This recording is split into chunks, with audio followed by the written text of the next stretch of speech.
నమస్తే ఎడ్ ప్లస్ ఛానల్కి స్వాగతం. రవికిషోర్ మాన్కర్ మీతో. అందరూ హెల్తీగా ఉండాలని కోరుకుంటూ ఆర్ఆర్బీ రైల్వే రిక్రూట్మెంట్ 2025కి సంబంధించి 2 నోటిఫికేషన్లు అయితే వెలువడడం జరిగింది.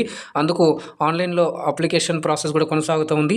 అయితే మొదటి చూసుకున్నట్లయితే పీఆర్టీ, టీజీటీ, పీజీటీకి సంబంధించి చివరి తేదీ ఫిబ్రవరి 6, 2025 కాగా రెండవది గ్రూప్ డి 32,438 భారీ పోస్టులతో నోటిఫికేషన్ జారీ జరిగింది. దానికి సంబంధించి ఆన్లైన్ ప్రక్రియ కూడా కొనసాగుతుంది. అయితే ఇక్కడ చాలామందికి కూడా పలు రకాలైతే డౌట్లు వస్తున్నాయి. వాటన్నిటి కూడా కామెంట్స్ చేస్తున్నారు. చాలా హ్యాపీగా ఉందండి. అయితే నేను దానికి సంబంధించి మీకు ఆల్మోస్ట్ అన్ని కామెంట్లకి అయితే రిప్లై ఇస్తూ ఉన్నాను.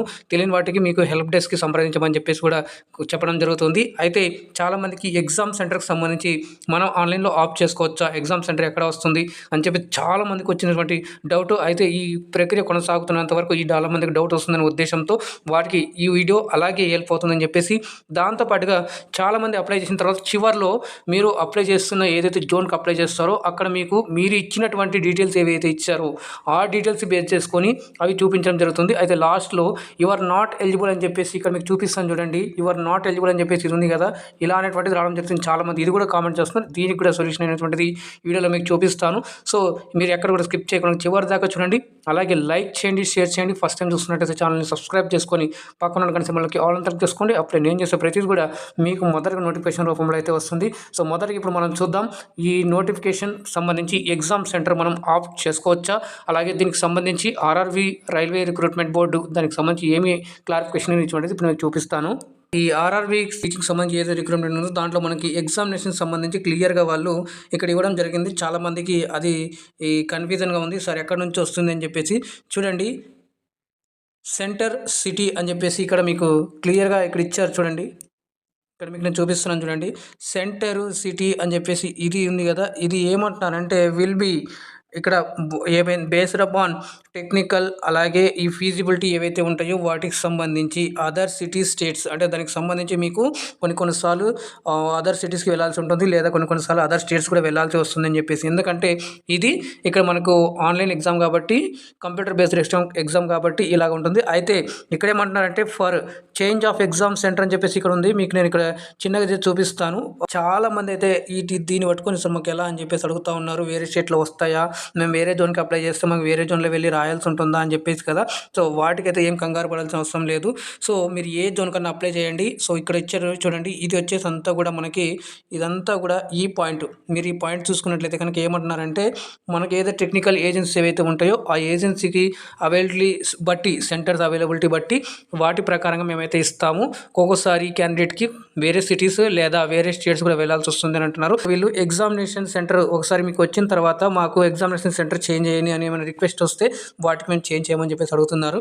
అయితే ఇక్కడ చూడండి, ఫస్ట్ పీడబ్ల్యూబీడి, ఓకేనా అండి, తర్వాత ఉమెన్ క్యాండిడేట్స్, తర్వాత జెంట్స్కి, ఓకేనా అండి, తర్వాత జెంట్స్. ఈ లెవెల్ అయితే మనకి ఎగ్జామినేషన్ సెంటర్స్. సపోజ్ మీరు ఒక ప్లేస్ తీసుకున్నారనుకోండి, మీ దగ్గరలో ఉన్నటువంటి ప్లేస్కి సంబంధించి మీరు అడ్రస్ ఇస్తారు కదా, సో దాన్ని బట్టి ఉంటుందండి. సో మీరు అడ్రస్, పోస్టల్ అడ్రస్ ఏవైతే ఇస్తారో దానికి దగ్గరలో ఉన్నటువంటి ఎగ్జామినేషన్ సెంటర్ ఫస్ట్ చూస్తారు. ఒకవేళ ఆ ప్లేస్లో వాళ్ళకు ఉన్న అవైలబిలిటీ బట్టి ఇంకా ఎక్కువ వస్తే కనుక ఆ తర్వాత ఈ లెవెల్లో అయితే ఉంటుంది. పీడబ్ల్యూడీ వాళ్ళకి ఫస్ట్ ప్రిఫరెన్స్, తర్వాత ఉమెన్ వాళ్ళకి, తర్వాత జెంట్స్ వాళ్ళకి ఇస్తారు. ఆ తర్వాత కూడా మిగిలితే అక్కడ అలాట్ చేస్తారు. ఆ తర్వాత కూడా లేదు అన్నట్లయితే కనుక ఇంకా అటు నుంచి కొంచెం దగ్గరలో ఉన్నటువంటి పాయింట్ దగ్గరలో ఉన్నది. సపోజ్ ఇది మీరు అనుకోండి, ఈ పాయింట్లో మీరు ఉన్నారు, మీరు ఇచ్చినటువంటి అడ్రస్లో ఈ దగ్గరలోనే మీకు సెంటర్ ఉంది. సో ఇక్కడ ఉన్నాయి మీకు ఇచ్చేస్తారు. ఒకవేళ ఇక్కడ అంతా కూడా ఫిల్అప్ అయిపోయి ఫుల్ అని వచ్చింది అనుకోండి, సో నెక్స్ట్ లెవెల్ మళ్ళీ అప్పుడు కొంచెం ముందుకెళ్తారు ఇట్లా. సో మీ దగ్గర నుంచి మీకు ఆల్మోస్ట్ ఏ దగ్గర ఉన్నారో ఈ డిస్టెన్స్లో అయితే ఇవ్వడం జరుగుతుంది. ఏదైతే ఆర్ఆర్బీ వాళ్ళు ఇచ్చారు ఇన్స్ట్రక్షన్స్ అవే ఫైనల్ అండి. సో ఈ ఎగ్జామినేషన్ సంబంధించి మీకు ఈ డౌట్ క్లారిఫై అయింది అనుకుంటున్నాను. అయితే ఇప్పుడు ఇంకొక డౌట్ ఏందయ్యా అంటే, ఇది అందరికీ కూడా అండి. సో ఆర్ఆర్బీకి సంబంధించి కానివ్వండి, అలాగే ఎవరైతే గ్రూప్ డి పోస్టులకు సంబంధించి చేస్తారో వాళ్ళందరికీ కూడా ఎగ్జామినేషన్ సెంటర్ సేమ్ ఇలాగే ఉంటుంది. అయితే ఇక్కడ ఏమంటున్నారంటే ఇంకొకటి, చాలామంది సార్ మేము ఒక పోస్టులు ఇచ్చాము కానీ మా పోస్టుకి బట్టి మాకు అది చూపించట్లేదు, అన్నీ చూపిస్తుంది అంటున్నారు. కానీ మీకు అక్కడ చేసుకోవాల్సి ఉంటుంది. ఇక్కడ వాళ్ళు ఎడ్యుకేషన్కి సంబంధించి, క్వాలిఫికేషన్కి సంబంధించి వాళ్ళు క్లియర్గా వాళ్ళు ఇవ్వడం జరిగింది. సో వాటి ప్రకారంగా మీరైతే చేసుకోవాల్సి ఉంటుంది. ఇక్కడ చూడండి, పోస్టులను బట్టి వాళ్ళు ఈ సర్టిఫికేట్స్ అన్నీ కూడా ఇచ్చారు. అయితే మీకు నేను చూపిస్తాను పోస్టుల వారీగా ఎలా చూసుకోవాలి, ఎలా చేసుకోవాలనేటువంటిది.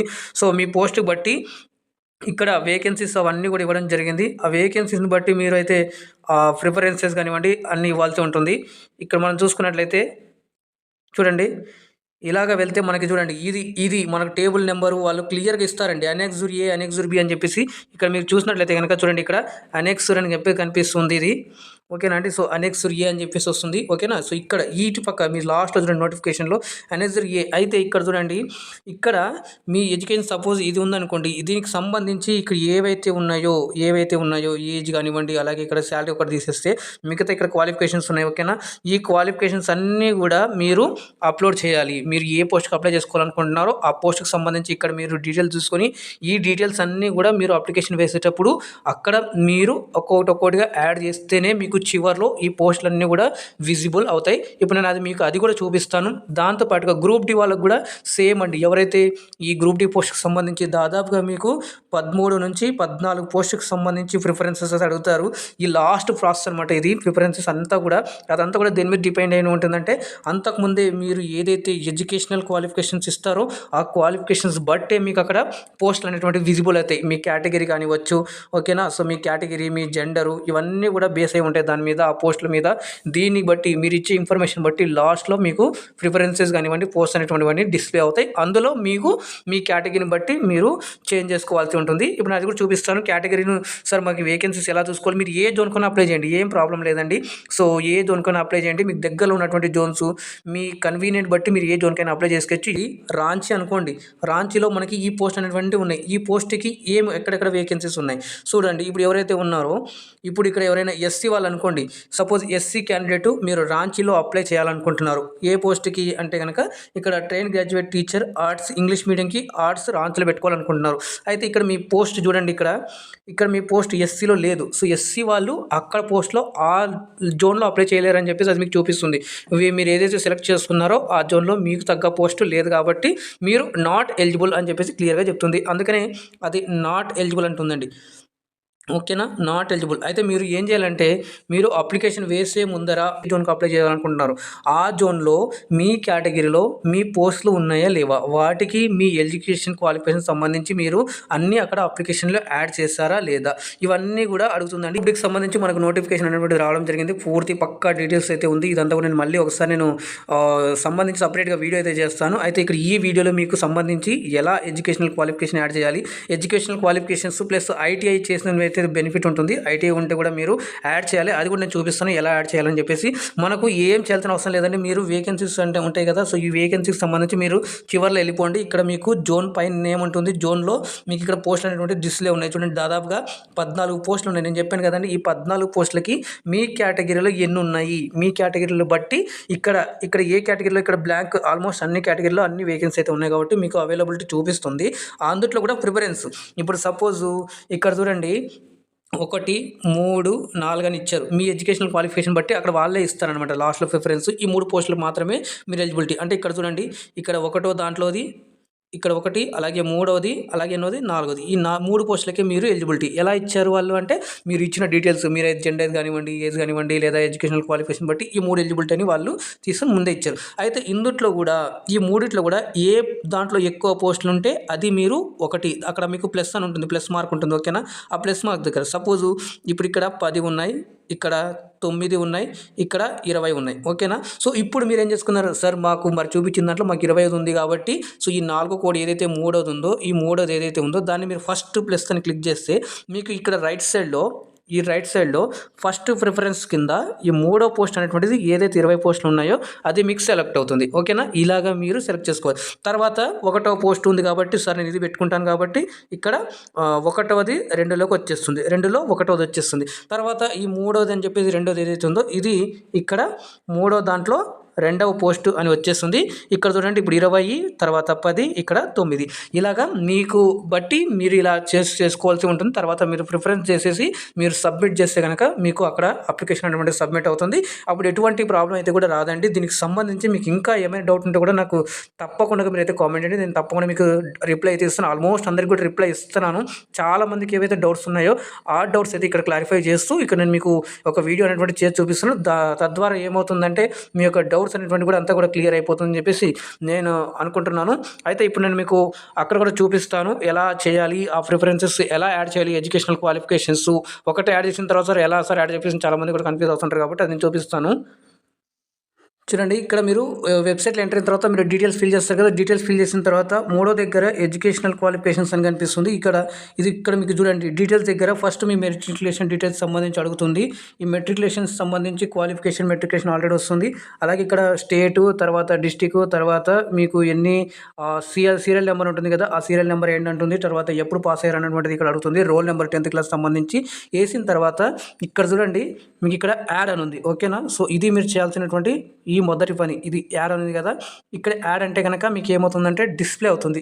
డిస్‌ప్లే అయిన తర్వాత మీకు ఇక్కడ డీటెయిల్స్ ఇక్కడ పైన యాడ్ అని వస్తుంది. ఒకవేళ మీకు ఎక్స్‌పీరియన్స్ ఉందనుకోండి, ఇక్కడ సెలెక్ట్ ఎక్స్‌పీరియన్స్ మీరు ఇక్కడ సెలెక్ట్ చేసేసి టీచింగా ఏం ప్రొఫెషన్ అని చెప్పేసి ఏదైనా గాని ఐటీఐ కానివ్వండి ఏదన్నా కూడా మీరు అక్కడ అప్లై చేస్తే గనక మీకు యాడ్ అవుతుంది. తర్వాత మీకు యాడ్ అయిన తర్వాత ఏమవుతుందంటే ఇప్పుడు చూడండి ఈ 10th క్లాస్ దాని డీటెయిల్స్ అన్నీ కూడా ఇక్కడ ప్లెయిన్ డిస్‌ప్లే అవుతాయి. డిస్‌ప్లే అయిన తర్వాత మళ్ళా కింద మీకు ఇక్కడ ఇంకొక బాక్స్ అనేటువంటిది ఉంటుంది. యాడ్ అని చెప్పేసి ఒకటి ఉంటుంది. మళ్ళీ సేమ్ దాని మీద క్లిక్ చేస్తే మళ్ళీ ఇంటర్‌కి సంబంధించి వస్తాయి.